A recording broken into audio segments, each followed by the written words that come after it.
High, আমার বাসায় কিছু মানুষ আক্রমণ করেছে। তারা নিজেদেরকে পুলিশ পরিচয় দিচ্ছে। আমি বলেছি যে আমি থানায় এসে কথা বলবো, তারা কিন্তু আমার কথাটা শুনছে না। আমার বাবা মা যেখানে যে আছেন, আমি প্রস্তুত না, আমি ঠিকভাবে জামা কাপড় পরা না, ঠিক আছে? ঠিকভাবে আমি এখন পর্যন্ত প্রস্তুত না, আমি জামা কাপড় পরা না, আমাকে এখানে বেল দিয়ে যাচ্ছে, আমার দরজা প্রচন্ড পরিমাণে নক করছে। আমি তাদেরকে বলছি যে আপনারা যদি থানা থেকে হয়ে থাকেন কোনো চিন্তা নেই, তো আমি নিজে থানায় এসে কথা বলবো, ঠিক আছে? কিন্তু তারা যে কারণে এসেছে সেটা হচ্ছে আমাকে একটা বিপদে ফেলা। আমি জানি না, হাতে বন্দুক আছে তাদের, বাইরে পরিচয় দিচ্ছে হচ্ছে পুলিশ, কিন্তু আমি কিন্তু বললাম যে আমি নিজে ভাটারা থানায় এসে কথা বলবো। তাহলে তো আসলে নক করার কিছু নেই, তাই না? শুনুন, আপনি আমার দরজা ভাঙার চেষ্টা করছেন, আমার তো ভয় পাওয়াটা স্বাভাবিক, তাই না? না না, আমি তো খুলতে পারি না, কারণ আপনি কেন ট্রাস্ট করবো আপনাদেরকে? আমার কাছে অলরেডি স্বরাষ্ট্র মন্ত্রণালয়ের ফোন এসেছে, অলরেডি সিটি কর্পোরেশন থেকে ফোন এসেছে, অলরেডি 3 জন মানুষকে আপনারা থানায় আটকে রেখেছেন।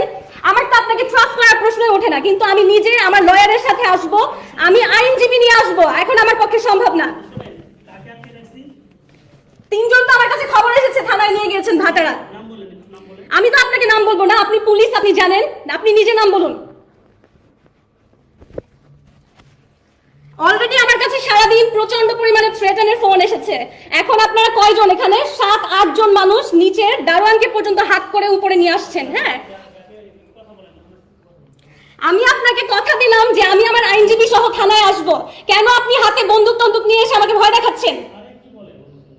আপনারা দরজা ভেঙে ঢুকে যাওয়ার চেষ্টা করছেন। যেখানে আমি বললাম, প্রথমে আপনি বললেন কি বার্থ সার্টিফিকেট খোঁজ নিতে আসছেন, প্রথমে বললেন যে আপনি বার্থ সার্টিফিকেট এগুলো নিয়ে কথা বলতেছেন। আপনি মিথ্যা বললেন কেন? আপনি পুলিশ হলে না, আমি এখানে এতগুলো লোকের সাথে আমি ঠিক মতো জামা কাপড় পর্যন্ত পরা না, আমি প্রস্তুত না, আমি এতগুলো লোকের সাথে আপনি বললেই কেন কথা বলবো? জি জি, কে বলছেন আপনি?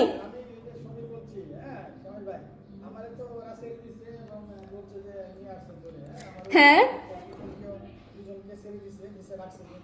সবাইকে ছেড়ে দিয়েছে, আলহামদুলিল্লাহ। আচ্ছা, এখন আমার কথা হচ্ছে, এই যে সামির ভাইকে নিয়ে আসছেন, ওনাকে আমি নিজে কোনোদিন আমার বাসায় নিয়ে আসি নাই, ঠিক আছে? আমার বাসায় আমি কোনো লোক কখনো আনি না। এমনকি যার কথায় আপনারা এখানে এসেছেন, অ্যাম্বাসেডর ঈসা, তাকে পর্যন্ত আমি কখনো আমার বাসার ভেতরে ঢুকতে দেইনি। আপনি কেন সামির ভাইকে সাথে করে উপরে নিয়ে আসছেন?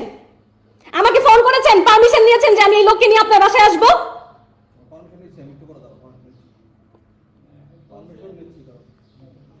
আপনার তো আমাকে ফোন করে আসার কথা। আমি তো জীবনে কোনোদিন কোনো পুরুষ মানুষ আমার দারোয়ান এখানে দাঁড়ানো বলতে পারবে যে বাসার ভেতরে আনি না।